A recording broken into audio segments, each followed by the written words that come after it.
Hello foodies, foragers, and fungophiles. Today's video is all about pine nuts. There's about 20 species of pine trees in the world that have nuts that are large enough to be harvested commercially. A little more than half of these are in North America. In Sedona and the other four corner states, we have Pinus edulis and Pinus monophylla. Together they are generally referred as Pinon pines. This video was shot in January, so it's not really time to be harvesting the nuts, but there sure are a lot of them. The other pine we're going to look at is the Whitebark Pine. They grow in the northern Rockies at high elevations, also in the Sierras, and on the dry side of the Cascade Mountains. For years I lived in Sedona and would see the nuts being formed in late July or so, just like these, and there'd be all this sap on them, and I was curious, like, how would you ever be able to harvest these?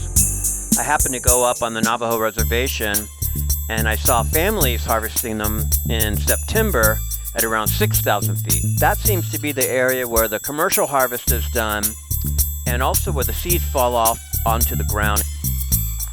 They're all sticky, and it's way past their time to be harvesting them, but I'm just trying to show you. It looks like last fall was a really good year, because these are big. In making this video, I discovered that in Utah, the BLM sells permits for people to go out and gather them. I have not met anyone that's harvested any, and the ones I've seen up on the Navajo reservation are sold in the shell, roasted, and you have to eat them like kind of like a sunflower seed. Several Native American tribes all over the West, and especially in the Southwest, historically harvested these nuts for food and also sold them. For most people in the U.S., pine nuts is an essential ingredient in pesto.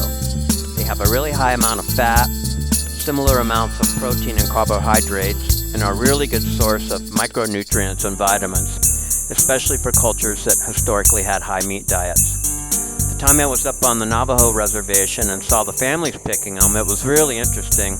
There was a lot of kids that had buckets and cans, and they were gathering them off the ground, and they would take them to the grandmas who had the big skirts and dump them in her skirt, and then she would dump them in a big bucket and take them to the truck when those were full. The other pine nuts that I have picked are from the Whitebark Pine.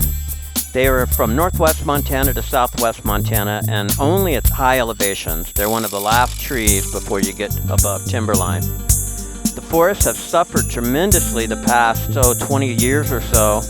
They have been hit really hard by the white pine blister rust and mountain pine beetles. In fact, I've seen very few of the forests that aren't pretty beat up and with a lot of dead trees like the ones in this video. When you do find a forest that hasn't been touched by the disease or the bugs, they are truly beautiful and something unique in Montana. It feels like you're in a different sort of ecozone, reminiscent of the Sierras in California. The trees get really big, really old, and the understory and other plant and animal communities seem to be quite different. In fact, they are considered an endangered species. Historically, they were a very important food source for bears, squirrels, mice, other small mammals that would collect the seeds and stash them in middens and caches.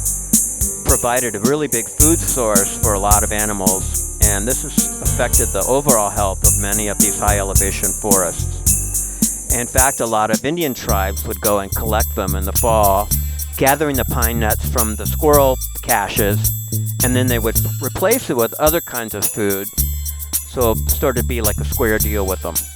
These were very tasty, had a really classic pine nut taste, with an also extra sort of piney taste because they were so fresh. But they certainly were ripe and didn't seem to need any other kind of drying or certainly not any kind of roasting or anything. Probably not supposed to be collecting them, but had to give it a try. The only real gathering I've done was actually to get the cones in the spring, early summer, when they were still forming to make Mogolio pine syrup. These were in the Pioneers from friends' private property. I do have a video coming up about making Mogolio pine syrup from white barks and other type of pine trees. Thanks for looking at the video, and get out there and forage.